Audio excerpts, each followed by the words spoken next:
future will bring, no man can say. But one fact is certain. Mankind stands at the crucial crossroads of history, the threshold of a new era, the atomic age. For the people of the U.S., skilled in the uses of science and technology, the atomic age is profoundly significant. Across a continent enormous in its agricultural potential, Americans have drawn from the earth a rich bounty, have built great cities, have reared towers into the sky, have spun intricate networks of highways across the land. By the application of science, industry has grown increasingly productive, making possible a good way of life. With assurance, Americans look with an abiding faith to the future. For many, citizen and scientist alike, atomic energy means the promise of a more abundant life. But for many another, the atom is a threat, an evil promise, the paralyzing panic of our time. Thus, to answer the perplexing question of the atom and its implications, the people have turned their attention to the forum of public affairs, have sought to search out realities, to find the facts, or to listen to men of science, like Dr. Jeremiah Morley, famed geologist, the embattled founder of the now defunct Society to Save Civilization. It was Morley who told a Los Angeles audience that a series of atomic explosions, either accidental or deliberate, could set off a chain reaction to annihilate every man, woman, and child on the face of the earth. It could cause the death of every living thing. In a gloomy report, Morley took a dim view of history, recalled the tragically repetitious story, the decline and fall of all past civilizations. Said Morley, modern civilization could, by the phenomenon of atomic fission, be brought to dust and ashes.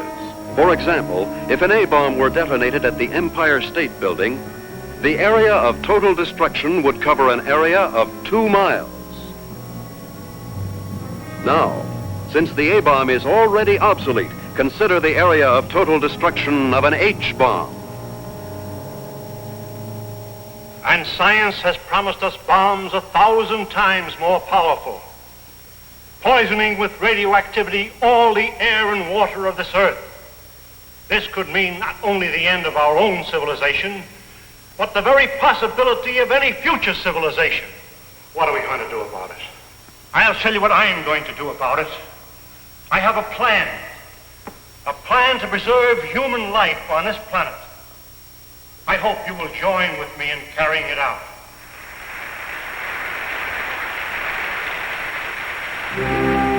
The response to Dr. Morley's appeal was immediate and enthusiastic. The Society to Save Civilization was set up. To its headquarters flocked amateur do-gooders and professional scientists. From them, Morley chose a staff of experts. Dr. Max A. Bauer, eminent geophysicist, ousted by Hitler from the University of Munich in 1933. Dr. James Paxton, metallurgical engineer, twice winner of the McKenna Scientific Award. Joan Lindsay, medical doctor and ardent feminist, who, for her research in biochemistry, was named winner of the annual award by the American Confederation of Women Scientists. Dr. George Coleman, authority on soil conservation. And Andrew Ostengard, sandhog, explosives expert, Marine veteran of World War II. It was this team, qualified each in his own way, that helped set in motion Morley's audacious project, a daringly planned program, which he took 3 months later to the board of directors of the Carlyle Foundation. And so my colleagues and I believe that humanity can escape annihilation, can find a temporary haven, a promise of hope that, come what may, life can be sustained deep within the earth itself. Far below the surface, we shall seek a natural, a geological shelter. We have a team ready for the effort. All we lack are funds. Can we get them from your foundation? Dr. Morley, I believe it would expedite matters if I were to ask the questions. We're laymen, you know. First of all, isn't the inside of the earth solid? The interior of the earth is made up of vast caverns and air pockets, joined by natural avenues leading from the surface. Natural avenues? Funnels and fissures. Such a fissure lies within the world's largest extinct volcano at Mount Nelly. That is where we intend to start our journey. Well, these funnels, how far down do they go? Hundreds of miles, perhaps thousands, to the very core of the Earth. But isn't the inside of the Earth, the very core, a molten, fiery mass? To the contrary. The latest body of theory holds that the inside of a sphere, such as the Earth, is cooler than the temperature at its surface. And how would you traverse these thousands of miles? Dr. Coleman, the perspective drawings, please. This is a cyclotram. A what? It's an amphibious conveyance based on the principles of an ovoidal bathysphere. A what? Like a submarine, with the mobility of a tractor. Its head contains a burrowing device, and its walls can withstand extremes of temperature and pressure. But even with the cyclotram or the bathysphere or the whatnot, how do you know you'll be successful in finding this underground haven? We don't know, but we must try. There is no other alternative, no other course, no other hope of keeping the spark of life alive. And the cost?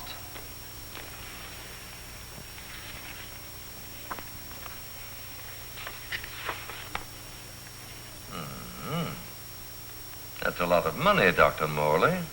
Well, surely you don't expect... But we do.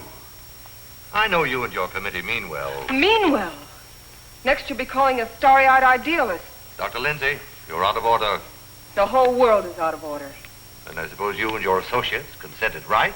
We couldn't have said it wronger if we tried. The appropriation was denied. To carry on his work, Dr. Morley issued repeated appeals to the members of the organization. It failed. And so, last week, the Society to Save Civilization was itself extinct. And one of its leaders, of Professor Jeremiah Morley and his enthusiastic colleagues. Where were they headed after a year of devotion to a lost but spectacular cause? To newsreel reporters, Dr. Morley had only this to say. We have no plans. We have no hope.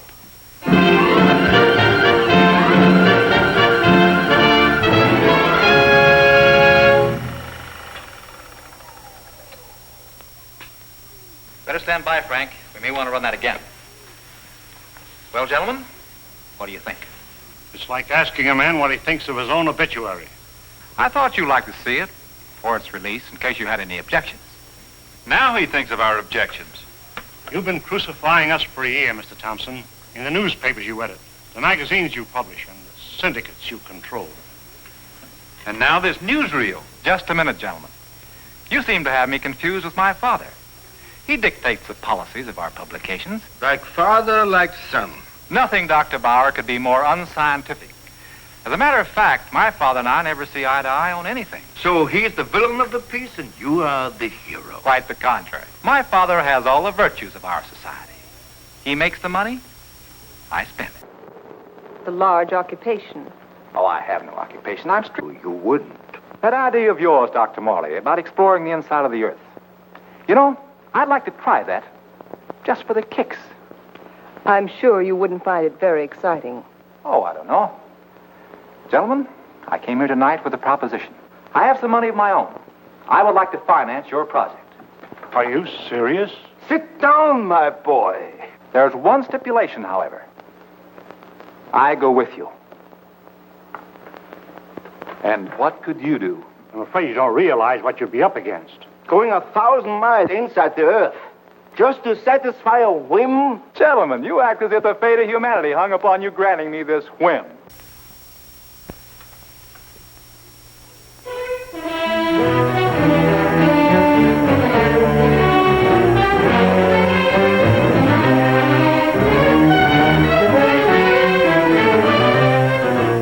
Plans for the expedition are being completed ahead of schedule.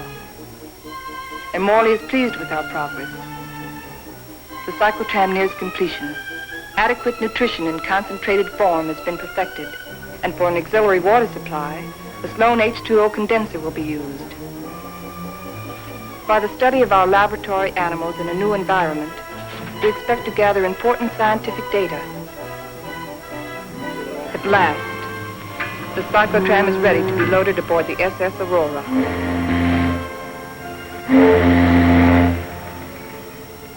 Our destination, the extinct volcano, Mount Nele, where the inside of the earth begins. This was our base, a lonely, desolate beach at the foot of the extinct volcano.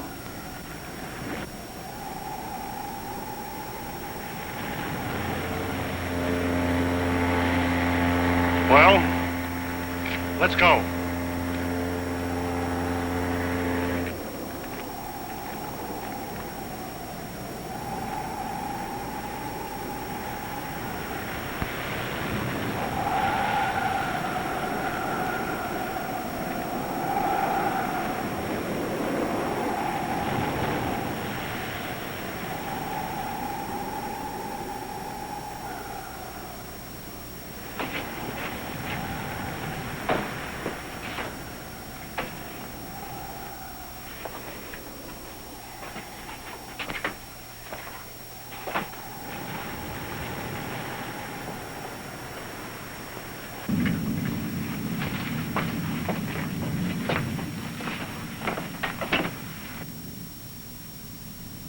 What a place to spend our last night on Earth.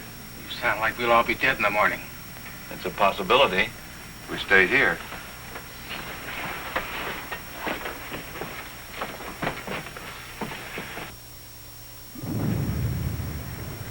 Andy, take the controls. Follow the ridge line. Keep out of the ravines. Descend at an angle of not more than 33 degrees.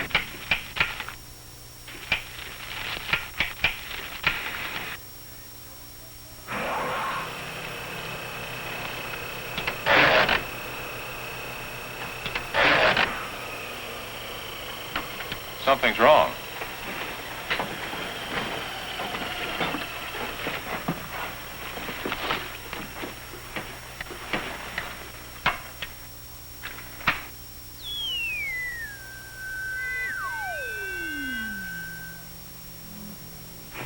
Now try it.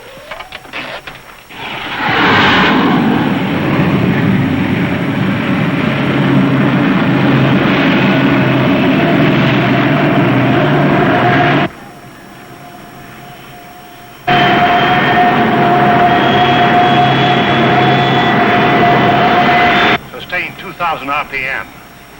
And follow our chart plan, R4. Check.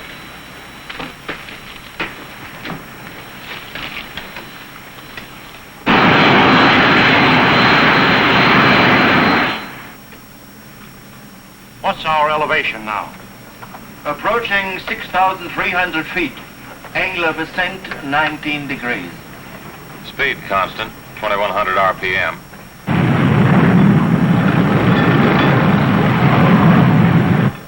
I wonder how long this iron lung is going to hold up. You can still beg out. You can't get rid of me so easily. Give me a reading on the forward rotational unit. We're up to 9,000, climbing at 24 mph. Angle 31 degrees. At that rate, we'll make the summit in 4 hours.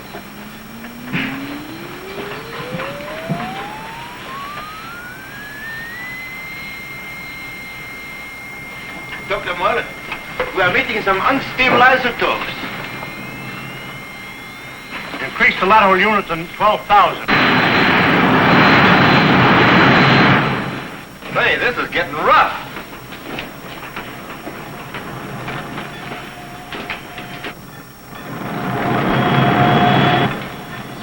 We're approaching position R4. Our computations show an error of less than plus 0.14. Good. We'll reach the summit in 30 minutes.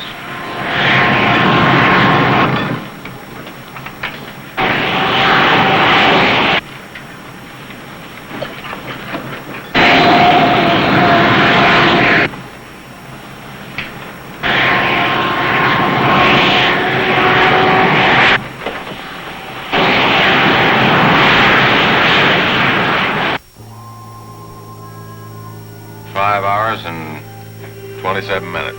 Excellent. 33 minutes ahead of our estimated schedule. We'll make a final check of our position before we enter the crater.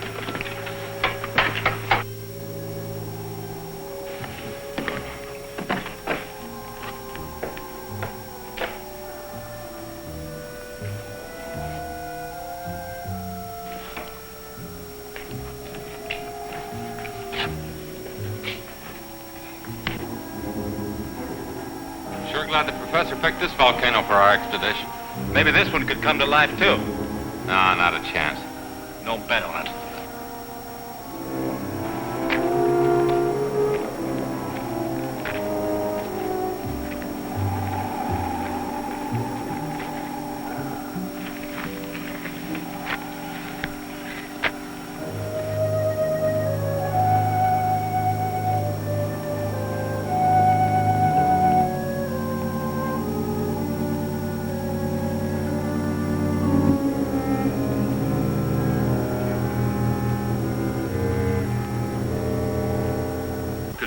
There's no reason for us to wait till dawn. We'll proceed into the crater now.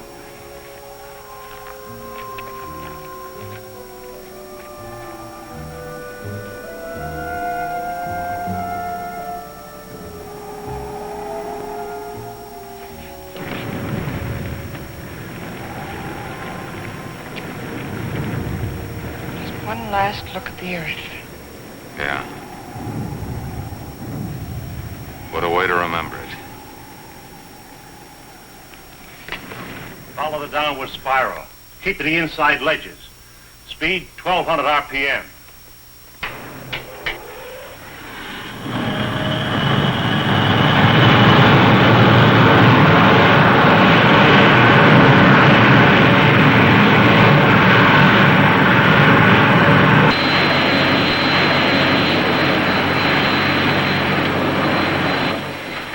Brother, it's really black out there.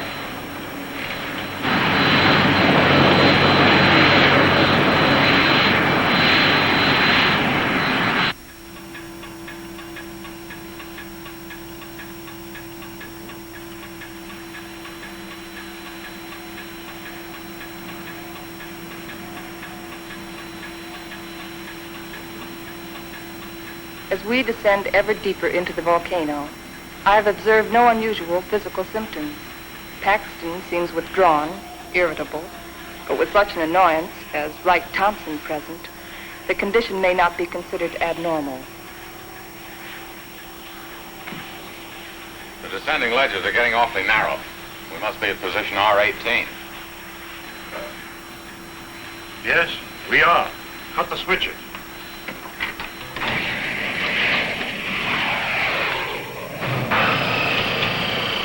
We'll be doing some hiking now. Better have some breakfast.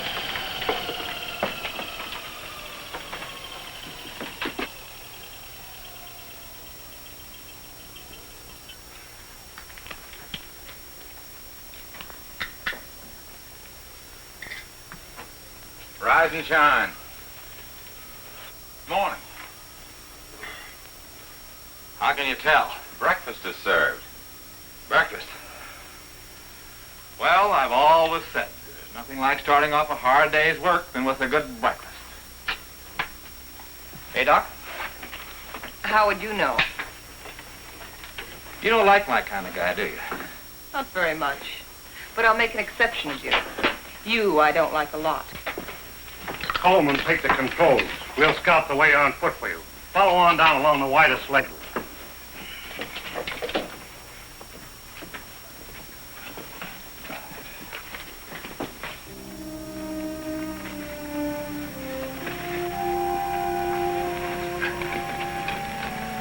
Watch that, it's loose.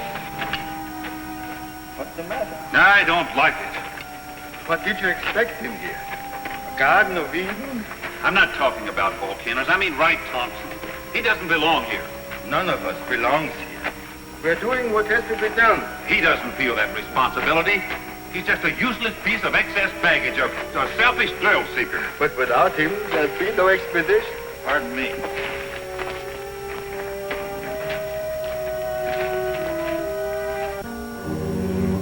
Kind of deep down there, isn't it?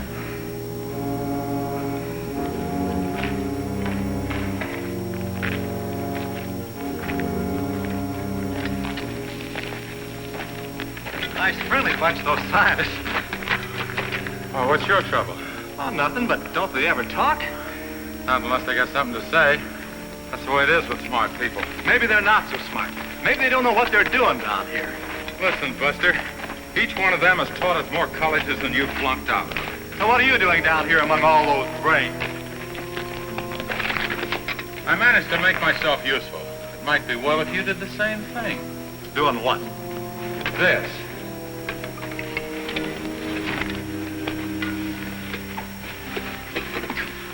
You lead the way for a while.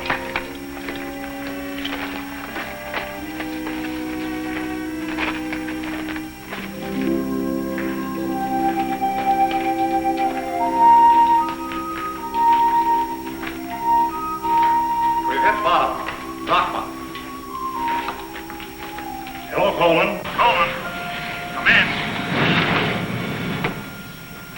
Go ahead. We've reached the end of the channel. Establish our position. Our depth below mean sea level, 2.6 miles.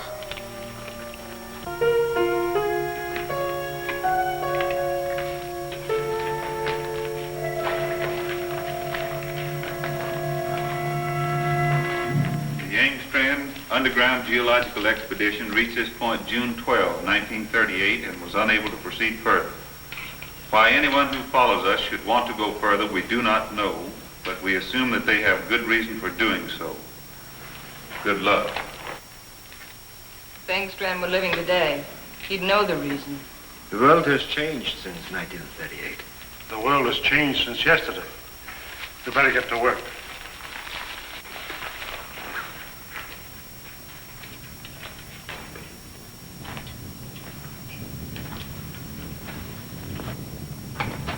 Look!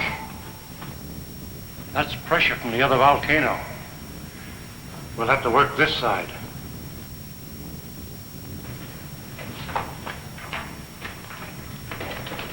Paxton!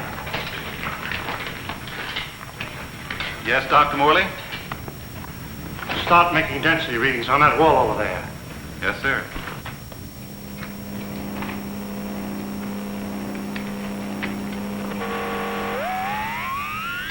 This is it. The point of least resistance. Okay, Andy. I'm ready. We'll all go back to the cyclotram.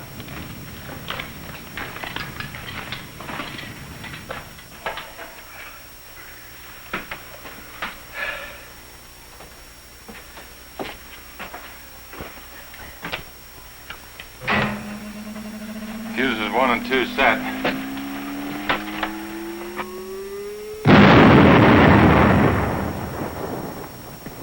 I wonder what we'll be running into. There's only one way to find out.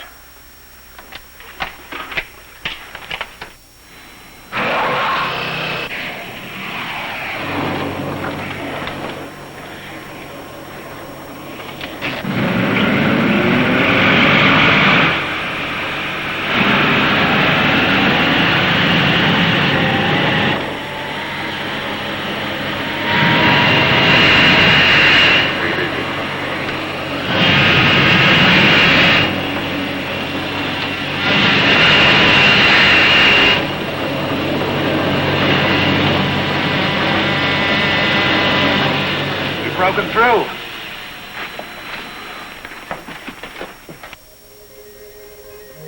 Looks like a tunnel. So far, so good. Put on your gas mask just in case. Coleman, we'll set the pace. You follow along with the cyclotram.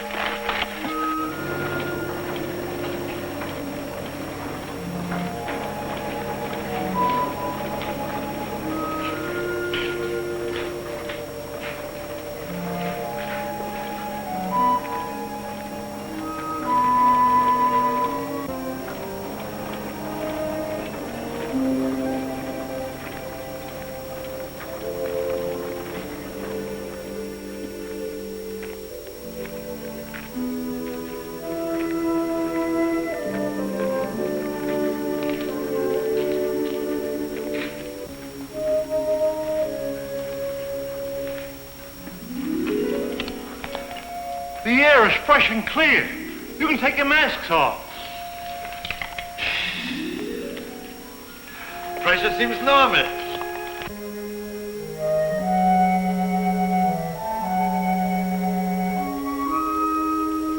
I wonder where it leads. That's exactly what we're going to find out. Lead the way, Andy.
How did it all happen?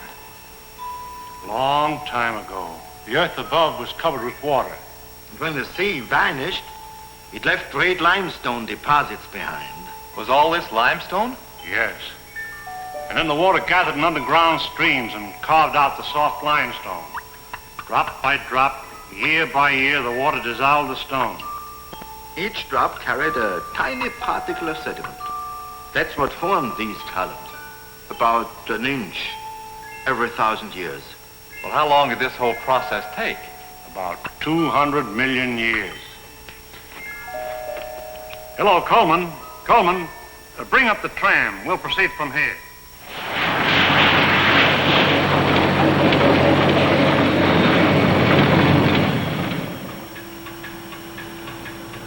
We're down 100 miles. You better pull up. Cut the switches.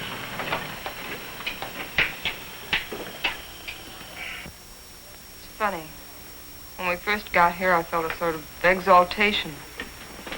Now I feel depressed. I don't know why. The oxygen content is adequate. I know. But I too feel suffocated. Maybe it's the unreality of this place. You know, once when I was working in the Holland Tunnel, I got cut off from my crew for 10 hours. I felt this way then.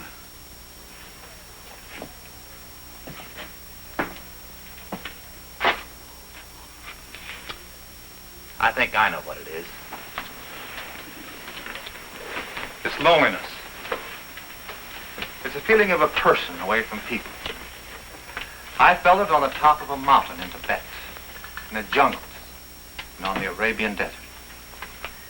It's like the last cord tying you with humanity has been cut. It's more than that.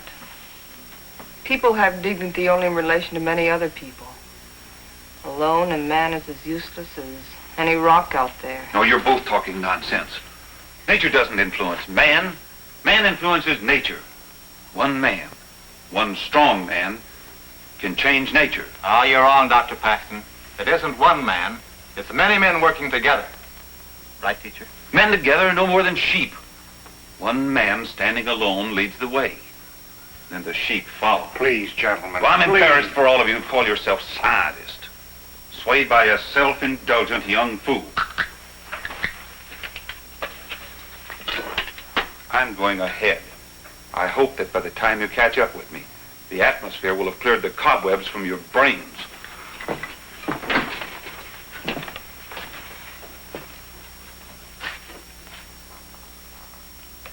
I'd better go with him.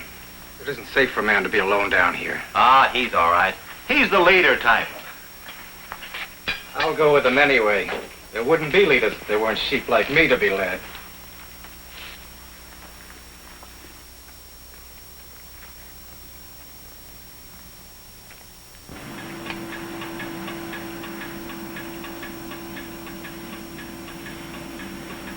I still don't see any sign of Paxton and Coleman. Well, keep going.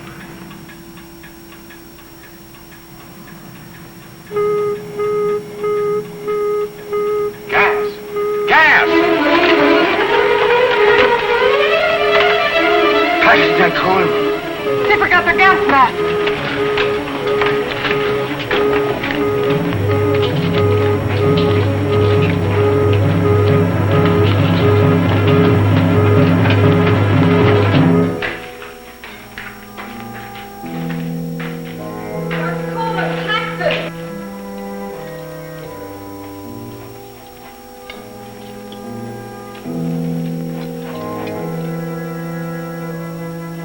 There they are!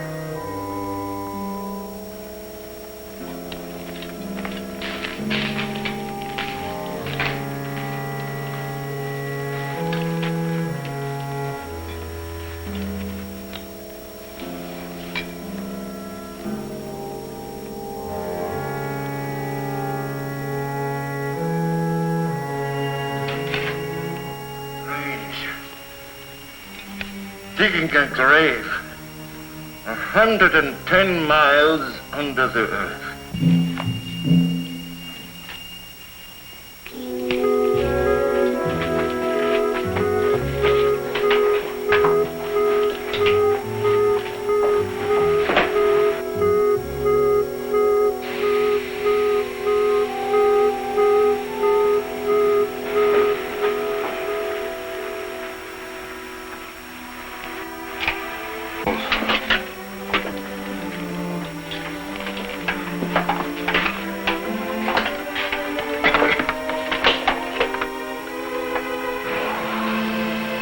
must go on. It's too late to turn back now.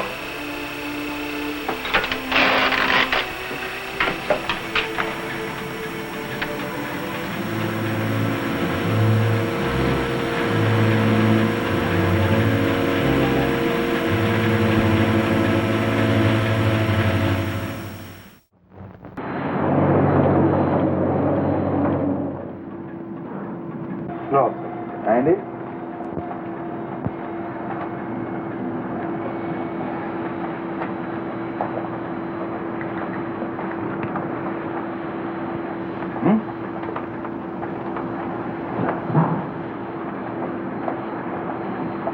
You know, right now I'd give $1,000 for a good hamburger.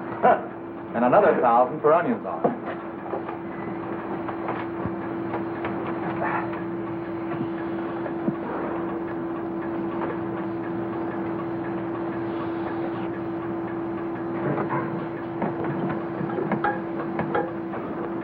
Dr. Morley, our water supply is... Cut the switches.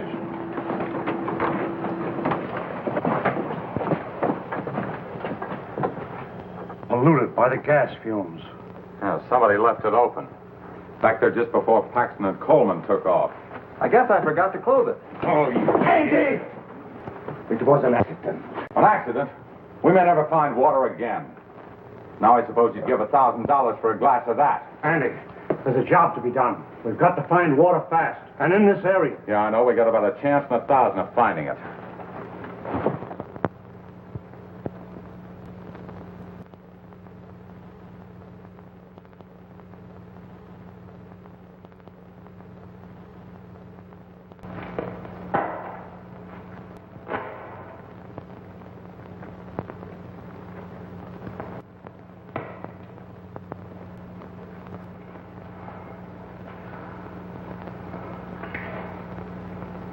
Look, there's Andy.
No water here!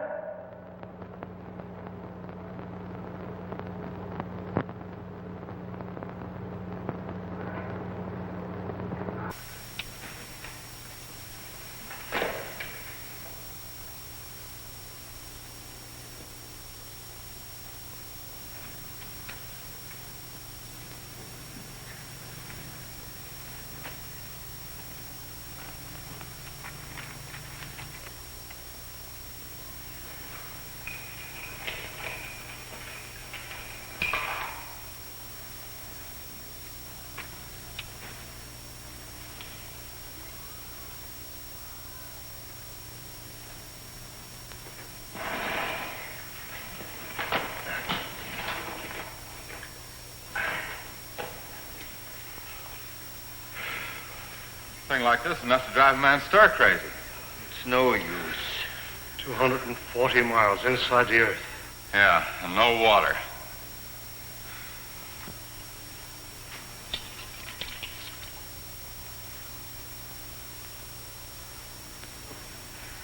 Here. I've been setting it to the animals.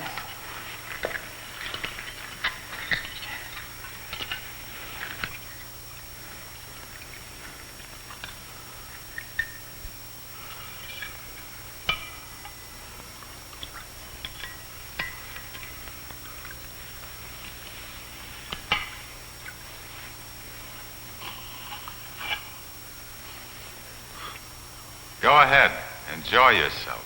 It doesn't cost a cent.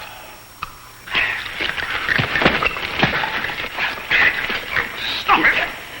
Andy! This is ridiculous. We have something larger at stake than your personal petty feuding.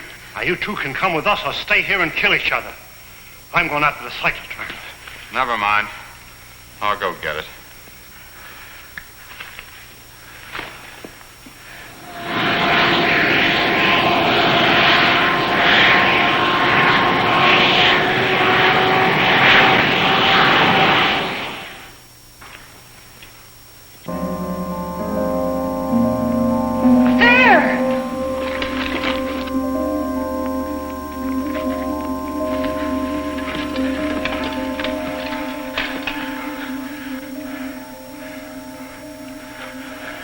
Oil.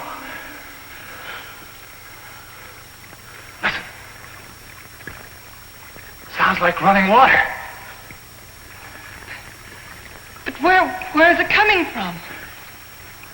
It's behind that wall!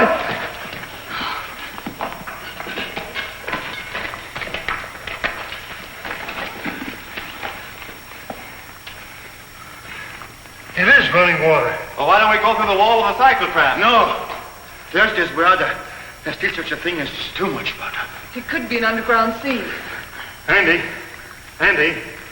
bring a couple of heavy hammers.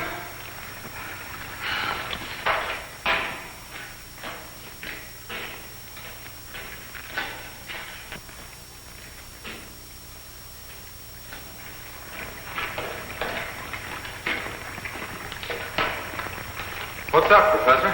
We think there's water behind that wall. Try breaking it in. Sure.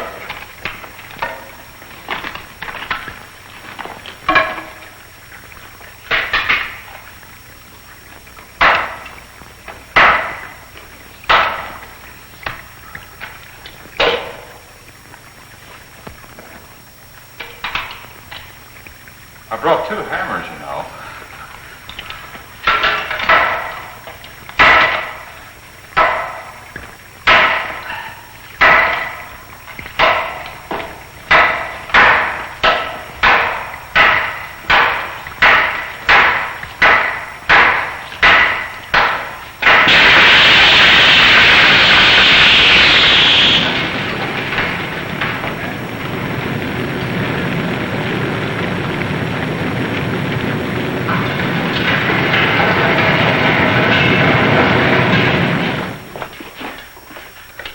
Come in here. Let's take care of that arm.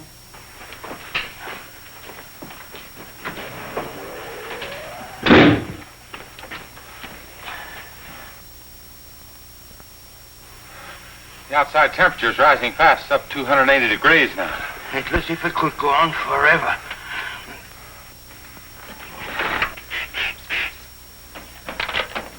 Hold it out there.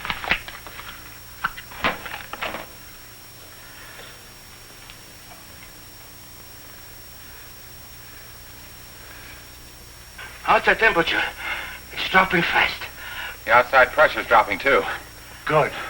Condensation will soon take place. There. You're a pretty good doctor at that. You're a pretty good patient at that. Thanks. Here, slip this on.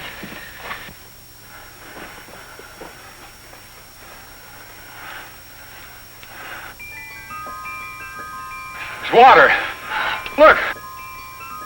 Look at it. It's water.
Joan, are you all right?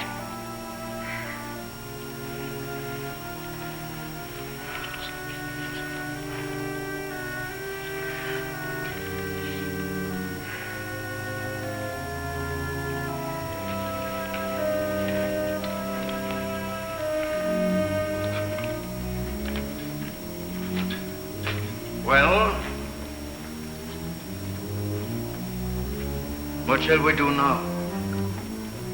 All right, I'll say it. I'll say what's on all of our minds. Don't try to read our minds, Thompson. Just speak for yourself. Then I say, let's go back. And I say go on. But look at Joan. We've gotten nowhere. Deeper and deeper into nowhere. We've failed. Would our failure be any less if we turned back now? Our chances of living would be greater. If we go on, we're dead. As dead as Paxton and Coleman. That's a chance we have to take. The stakes are high, higher than our lives. They involve the life and death of all mankind. That's a great speech, but I won't buy it. All right. Let's put it to a vote. Thompson? Go back. Andy? Go on. Bauer?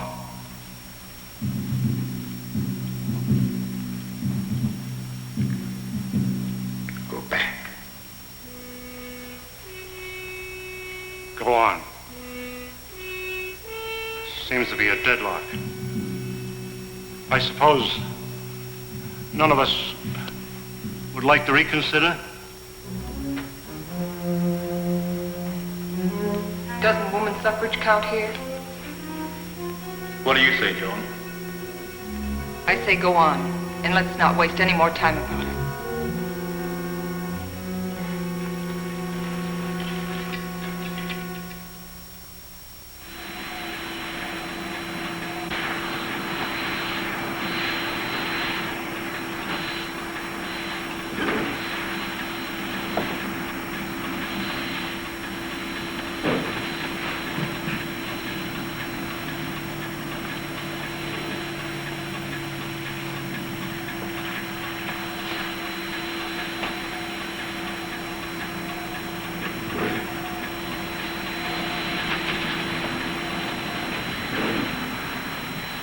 How are those burns coming along? Good as new.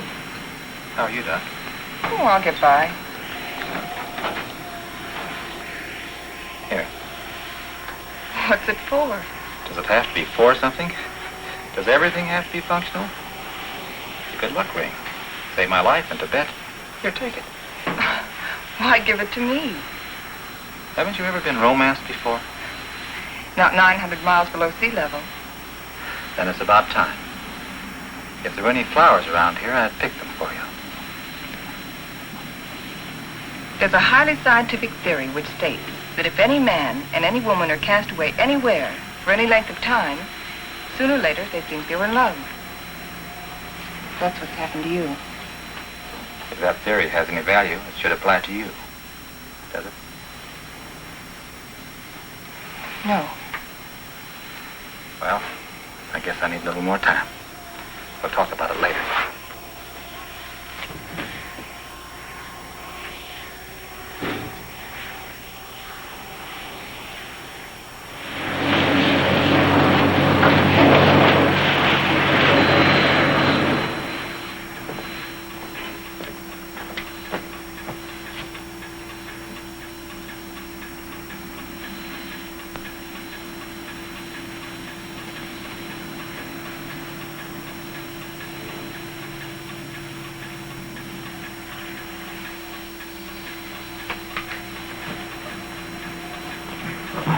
Say, how about pulling this jalopy level for a minute? Just long enough for us to get out of these straitjackets and stretch.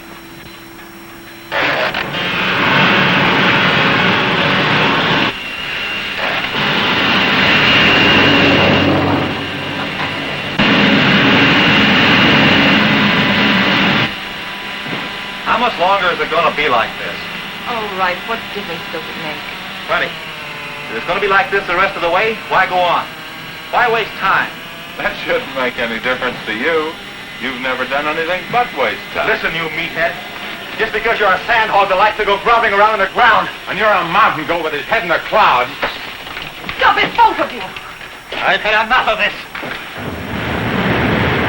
What's happened? I don't know.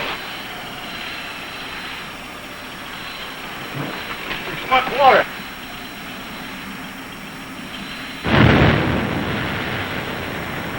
We are out of it.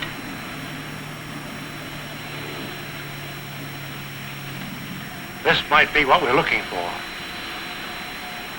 Let's make a landing and explore the area.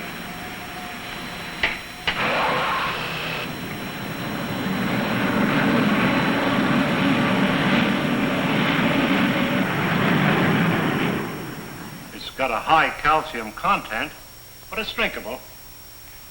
Hey! Look what I found.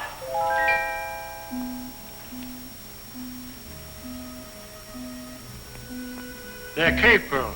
Cave pearls? How much are they worth? Calcium carbonate. Calcium carbonate. Well, how about this? Sulfate of lime. Plaster of Paris. Professor, you take the romance out of everything. Here you are, Doc. 2 souvenirs from Hades, vacation land of the underworld. Thank you. Back home, I'll be the envy of every kid on the block. I'm not so sure, Joe. Take a cave pearl into the sunlight, turns gray and ugly. And the flower? It'll crumble to dust. Hey, Professor, how about these fish? It's a rare species. They're edible, though. They have no eyes. I think I'll stick to pills. They lost their eyes 10 million years ago.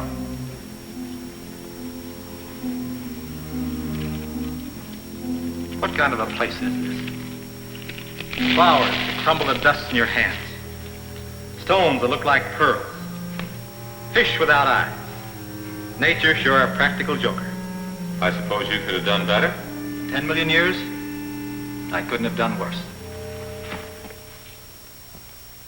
Morley believes this is the shelter we've been searching for. A valley of shadows where light can be sustained. A shelter for humanity. And yet our morale is very low. What do we want? A ray or two of sunshine? A change of seasons? Starry nights? In this graveyard, Morley thinks we can build a new life right here. You mean this is what we're looking for? You'll get used to it. Well, who wants to get used to it? Why don't we go on? A little further. But we've come 1,100 miles already. How can you measure what we've been through in miles? I say let's go back or go on. But this is no place. What is your wish? We've come so far, let's go on.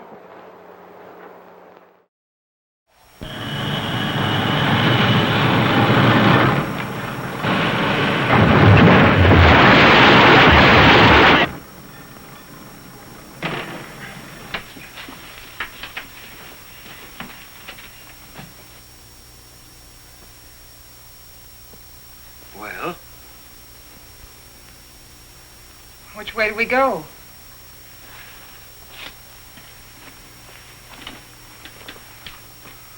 I suppose we'll have to explore both channels. I'll take the right one. Right? You take the other. Why me? I'll tell you why. I'm sick of taking your orders. That's the trouble with you, Thompson. That's all you do is take, you never give. Without me, there wouldn't have been any expedition. Well, that's not enough. It's time you gave something yourself and not your pocketbook. Andy. We might as well get started.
Andy.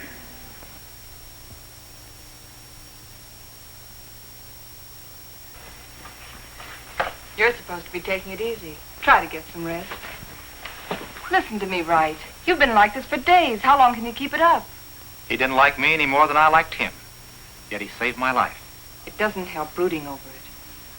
But he died saving my life. He did what he believed was right.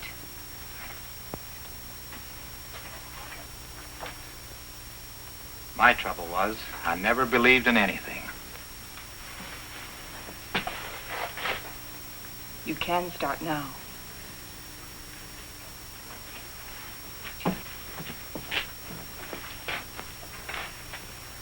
Morley wants to go back to that Valley of the Shadows he liked so much. Well, it's better than this. But it isn't good enough. What do you want to do? I too want to go back. But all the way back. Now that Andy's dead. Now that Andy is dead, we've got to go on. We've got to, until we find what we're after. If we fail, then we can talk about going back.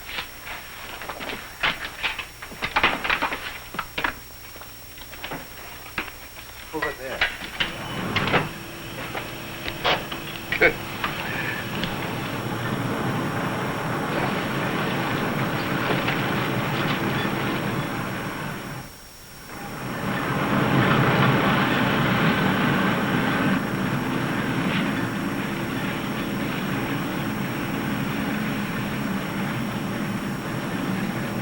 This must be a continuation of the other river.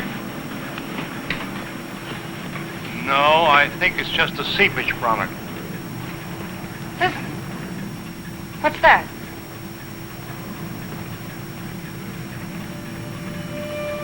Look! It's like daylight.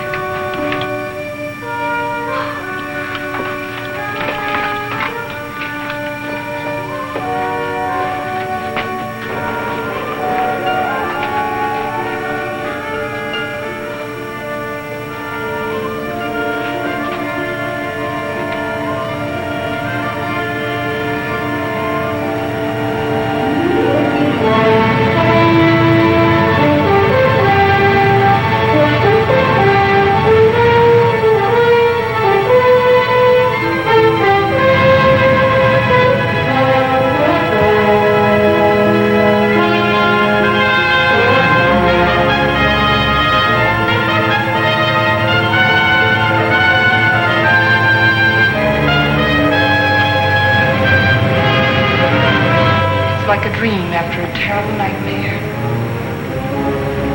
I think we found it.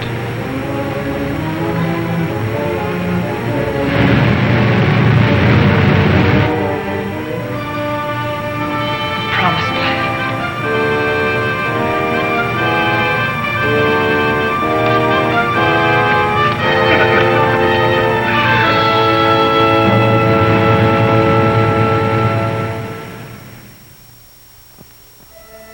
we have discovered a vast and radiant cavern deep within the earth. Along the shores of this incredible cave lies a great underground sea, gathering up the waters of the earth. A strange, sunless light is reflected from the phosphorescent dome. The glowing peaks are weathered and sharp, and the gullies deep. The wind is soft, and the climate pleasant. Vapors rise up into the bright dome, forming luminous clouds.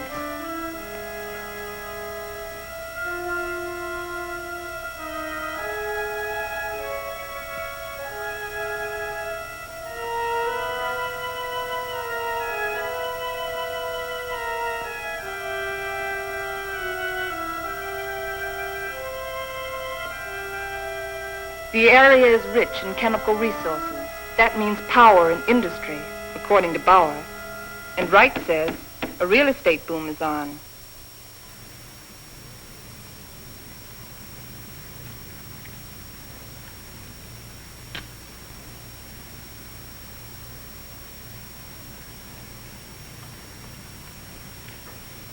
Well, you got a match? Sure.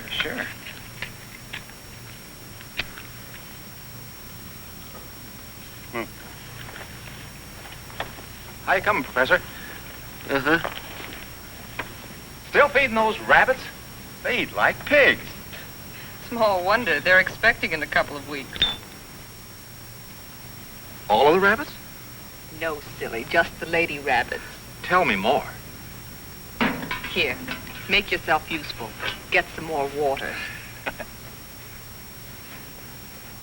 Explorations and surveys of the surrounding area continue. Morley and Thompson have set out toward the southeast to investigate the land and its potentialities.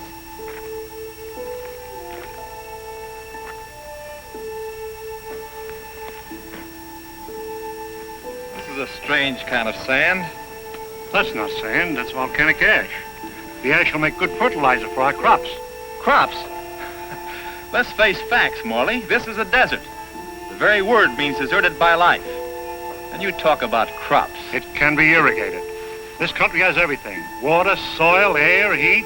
Yeah, you're forgetting one thing, though. No sunlight. Science can adjust that. Crops can thrive without sunlight. Perhaps. But can we?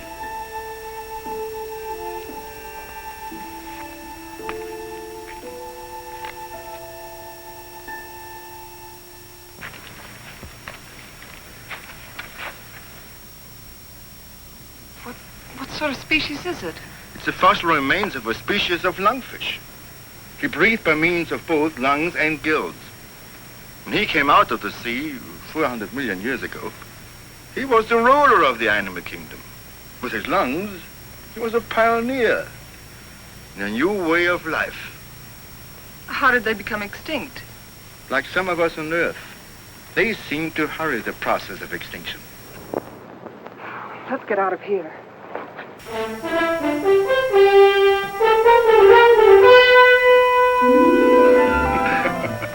What's the matter? You act like you swallowed a canary for breakfast. This is the day, right? This is what day? The day we're expecting the first litter of rabbits. Well, who's going to pass the cigars around? You apparently don't realize the importance of it. Oh, I'm sorry. By observing the rabbits, we've already learned that they respond to nature basically as we do, as any mammal does. And from their young born today, we can predict how our own young will respond in the new world. Dr. Morley, Bauer. Come on. You go ahead. I'll get plenty of hot water.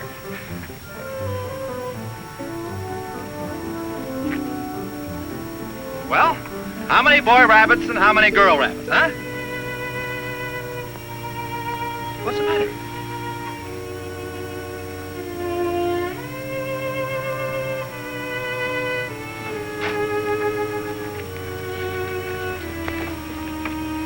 Joan, what's the matter? They're dead. They're all born dead.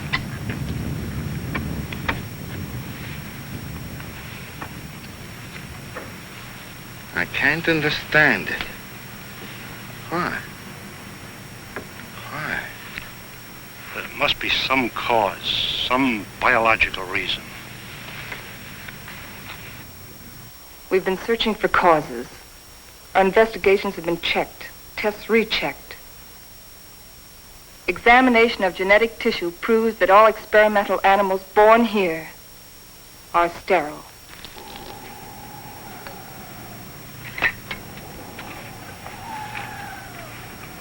You know what this means? This new world. A haven for the dead. This is the end of the line.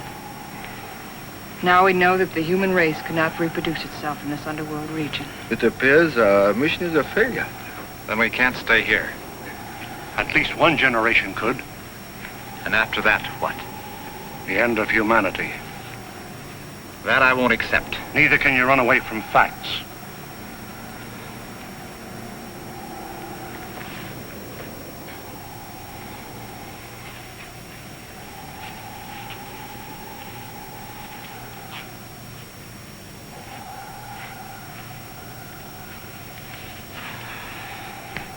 I've always run away. Climbing mountains. Trying to prove something. I don't know what. I too ran away instead of fighting. And now I've run away again. And I was always afraid I couldn't compete in a man's world. I think I want to go back and try again. Go back to what? To a world bent on self-destruction? We can live the rest of our lives here in peace. Morley, you're wrong. This isn't peace. This is a resting place for the living dead. I don't believe it's the end of the world. I don't believe it's the end of mankind. You're young. You don't know. I've lived through the terrors of 2 great wars. I've had enough.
Take over.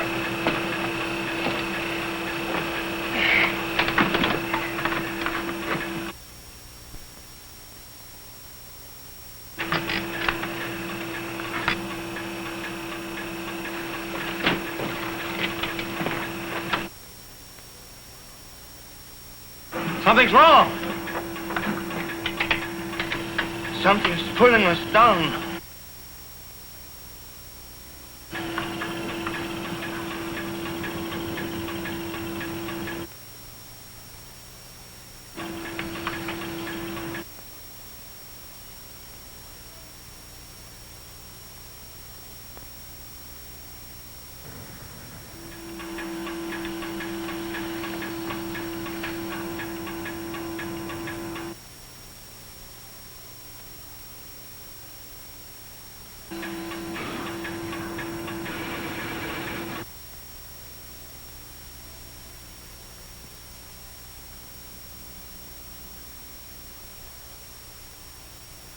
We are lost.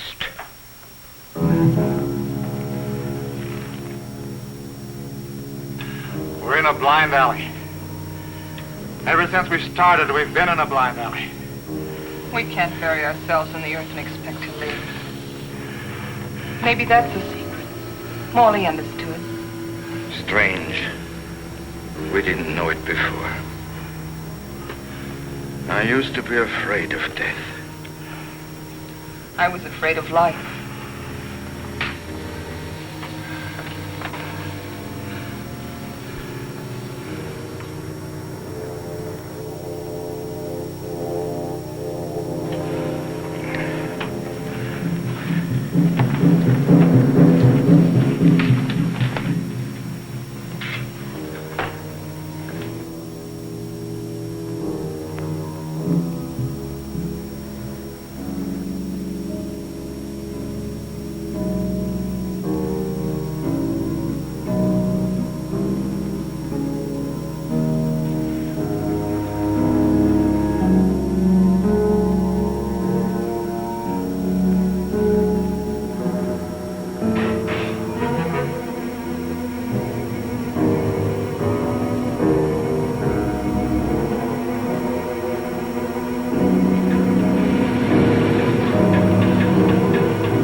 Above the level of the underground sea.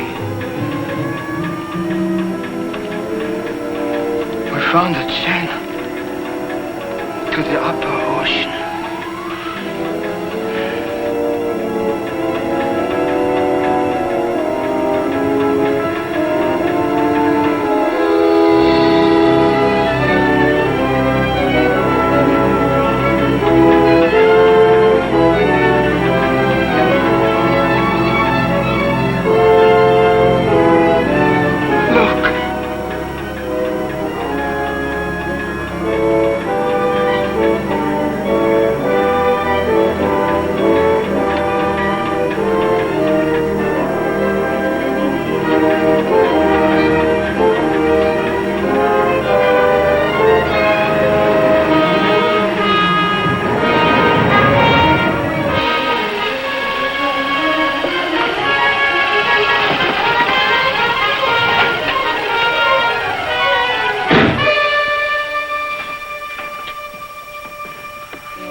I feel like I'll live forever.